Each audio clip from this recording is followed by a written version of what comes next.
Maana ya amani kwanza ni namna ambavyo kwanza tumepata ruhusa ya kuja kuhudhuria mkutano huu kwa amani.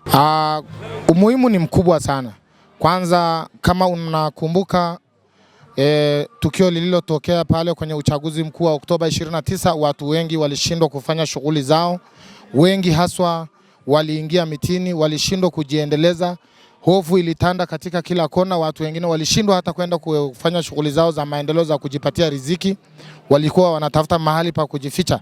Akisikia maneno au watu nyumba fulani imechomwa, yeye anaanza kuwa na hofu wala hafanyi kazi zake.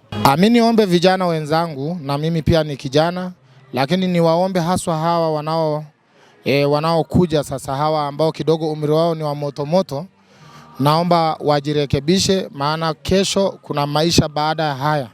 Kwa hiyo yeye asifikiri kwamba leo akiamua kuingia katika uvurugaji wa amani tulio nayo sisi kama Tanzania, akumbuke kwamba nchi za wenzetu, kwa mfano kama sasa hivi nchi za ugaibuni kama Iran, tunaona rais wa nchi anauawa.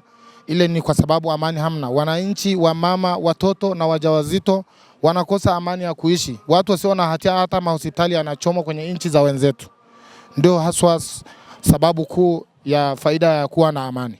Mitandao ya kijamii ina uwezo wa kuvunja amani, lakini pia ina uwezo wa kujenga amani, hususan ukizingatia hawa watu wa media wakiwa wanasambaza habari njema inayohusiana na amani. Hata vijana wetu hawa ambao hawaelewi nchi inaendaje wataelewa kwamba sasa tunakwendaje. Haswa media wanaweza wakatusaidia kuweka nchi yetu katika hali ya amani na usalama.